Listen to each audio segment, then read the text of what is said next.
People ask me, why do you keep talking about new construction condos in Toronto all the time? Why do you go on and on yammering about this? Okay.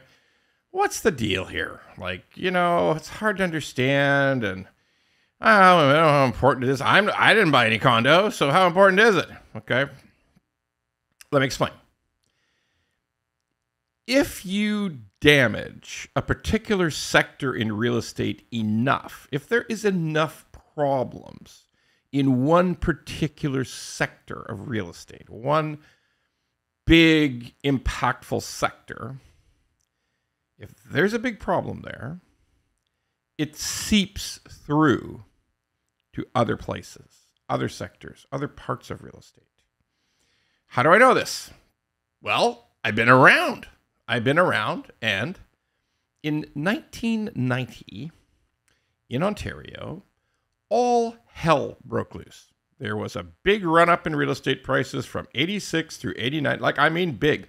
Similar to what we've gone through from 2015 till 2022. Big run-up. Now, obviously, the starting prices were so much less. It's not the kind of scale that we've experienced between 2015 and 2022. But it was big. And it ended badly. Big declines in values, lots of real estate problems, lots of mortgage failures, lots of trouble. And nothing is ever the same. In history doesn't actually repeat itself. There's just some patterns you could recognize. So let me explain again why I spend so much time on these new construction condos. And others do. I'm not alone. There's other people in the real estate world and on social media who comment on it and point out things about it. But let's break it down. What is this issue with new construction condos that are just coming to completion in Toronto? There might be echoes of it in British Columbia, but mainly in Toronto. And what are the issues? First of all, issue number one, something called blanket appraisals. So a blanket appraisal is when a bank, and in this case, it's almost always the bank that holds the mortgage on the development itself. Like when the builder of this 400-unit condo needed money to build the condo, they went to a bank and said, look, I've followed all the rules. This is a great plan. I've sold all this pre-sale. I got 20% deposits and everything. I'm a famous builder. We're going to be a good result. And I need $500 million to complete the building. Okay, no problem. Yes, you tick all the boxes. Here's the money.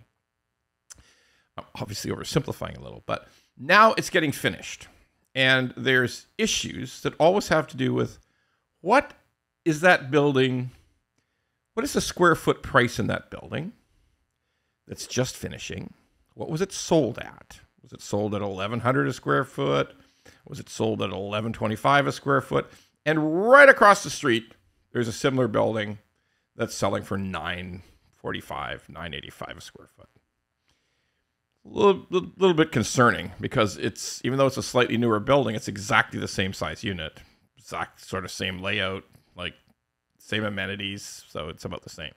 So what turns out is that the buyers say, hey, I'm a little worried about the appraisal. I hear some appraisals aren't working out. And the people who run the building say, the developer says, don't worry, go to XYZ Bank, and they've used a blanket appraisal. So they have already had an organization do an appraisal on the property, and it's worth what you paid for it. That's what their appraisal group says. That's called a blanket appraisal. So there's no problem with, if you use that XYZ Bank, you have to qualify, you have to have the income, you have to have everything else.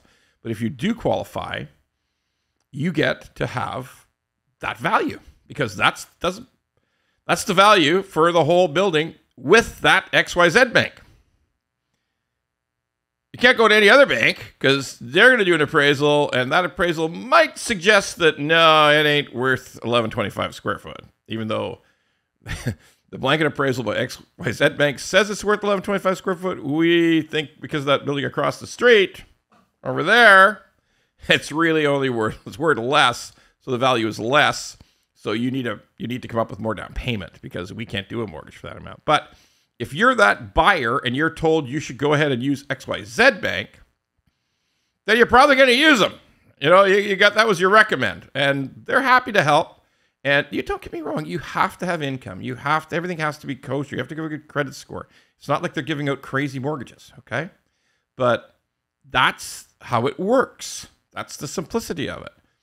If you use XYZ Bank, every single unit in the building is judged to be worth what your original purchase price was. So in terms of valuation, you don't have a problem. So, is that a bad thing? Well, I make the same statement to everybody.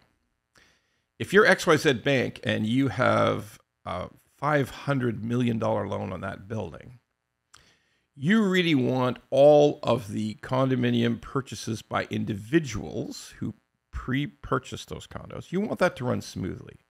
Because if it really gets effed up, which actually means fucked up, if it's really fucked up, then you might have a lot of problems closing the building. You know, the corporation, the developer might have problems getting the whole building converted to a condo corporation. And that's not good because that's a $500 million loan problem. Wouldn't it be better just to give that blanket appraisal and 500 units close and the big $500 million mortgage is paid off, 400 units closed, the $500 million mortgage is paid off. And now you've got, say, $400 million mortgages. And the 300 of those are just fine because those people are either living there or they have money or they can make the payments or they figured out a way. And you have far smaller problems. That's why they do it.